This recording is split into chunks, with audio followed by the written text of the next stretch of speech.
हमने कही।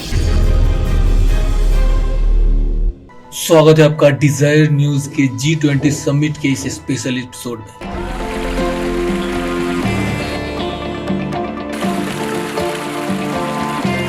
पहली खबर सामने आ रही है G20 समिट से रिलेटेड कि नई दिल्ली लीडर्स घोषणा पत्र को मंजूरी।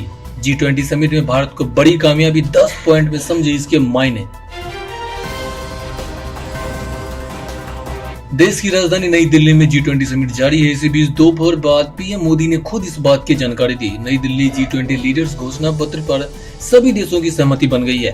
पीएम मोदी ने बताया, हमारी टीम के कार्ड वर्क से और आप सभी के सहयोग से नई दिल्ली G20 लीडर्स घोषणा पत्र पर आम सहमति बन गई है। 9 सितंबर को जब G20 शिखर सम्मेलन की शुरुआत हुई तो सुबह 10:30 से दोपहर 1:30 बजे तक पहला सत्र वन अर्थ पर आयोजित किया गया। इसके बाद वन फैमिली पर दूसरा सत्र दोपहर 3 बजे से शुरू हुआ, जो शाम 4:45 तक चलता रहा। वहीं शाम 7 बजे डिनर पर सभी राष्ट्राध्यक्ष मुलाकात करेंगे। इसके बीच रात 8 बजे से 9 बजे तक बातचीत हुई। G20 की खबर के बीच जो सबसे जरूरी बात जिस पर निगाह जाती है वह ये है कि आखिर G20 लीडर्स घोषणा पत्र क्या है, इस पर सहमति मिलने के क्या मायने हैं, जानते हैं।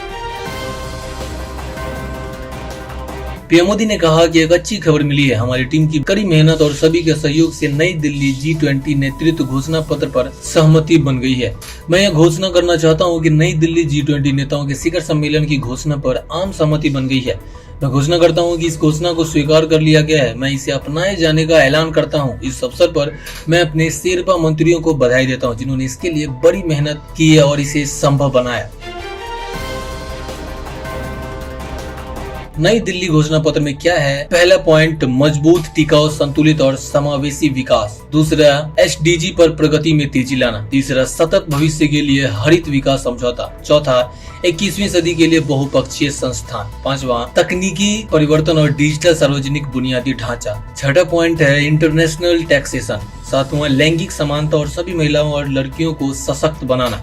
आठवां, वित्तीय क्षेत्र के मुद्दे। नौवां, आतंकवाद और मनी लॉन्ड्रिंग का मुकाबला करना। 10वां, अधिक समावेशी विश्व का निर्माण। G20 समिट से अगली अपडेट सामने आ रही है। G20 समिट में ताजमहल की बजाय कोणार्क के सूर्य मंदिर की ब्रांडिंग क्या कहती है, जानते हैं।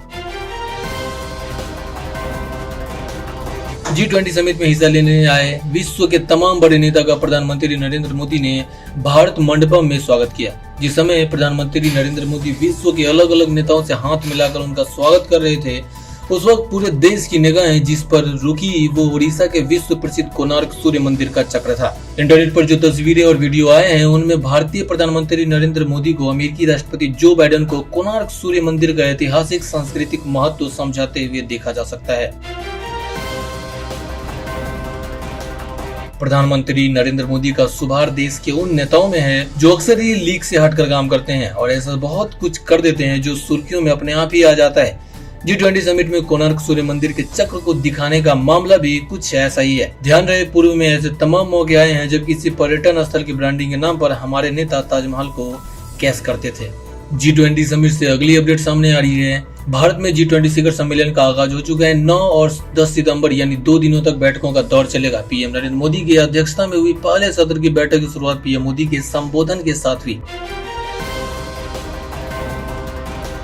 पीएम मोदी ने वन अर्थ नाम के उद्घाटन सत्र में भाग लिया। इस दौरान प्रधानमंत्री ने वन सन, वन वर्ल्ड, वन ग्रिड पर जोर दिया। प्रधानमंत्री मोदी ने कहा कि पूरा विश्व नया समाधान मांग रहा है। आपसी भरोसे से कोई संकट नहीं टिकेगा और जो विश्वास का संकट है उसे मिलकर दूर करेंगे। प्रधानमंत्री ने कहा कि सबका साथ, सबका विकास, सबका विश्वास मंत्र पथ प्रदर्शक है। वन अर्थ का जिक्र करते हुए मोदी ने मानव केंद्रित विकास को आगे बढ़ाने की आवश्यकता पर जोर दिया।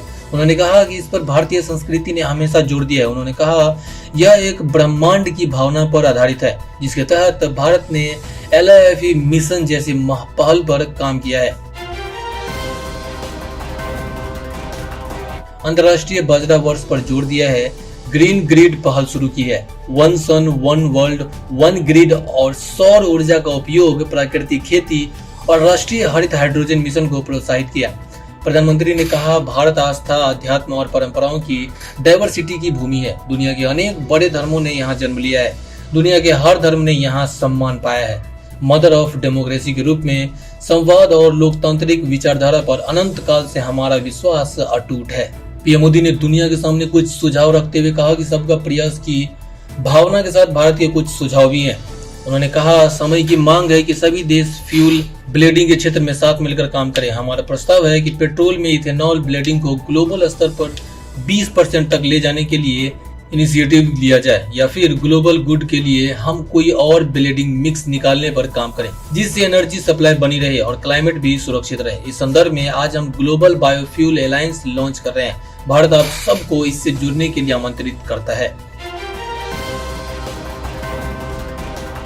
भारत के मून मिशन चंद्रयान का जिक्र करते हुए पीएम मोदी ने कहा कि इससे उपलब्ध होने वाला डेटा पूरी मानवता के काम आने वाला है। इसी भावना से Bharat G20 satellite mission for environment and climate observation launch करने का प्रस्ताव भी रख रहा है। उन्होंने कहा कि इससे मिलने वाले क्लाइमेट और मौसम के डेटा को सभी देशों, विशेषकर ग्लोबल साउथ के देशों के साथ साझा किया जाएगा। भारत G20 के सभी देशों को इस पहल से जुड़ने के लिए आमंत्रित करता है। G20 समिट से जैसे ही कोई नई अपडेट आती है, डिजायर न्यूज आप तक जरूर पहुंचाएगा। तब तक आप देखते रहिए डिजायर न्यूज चैनल, वास्तविकता वही जो हमने कही।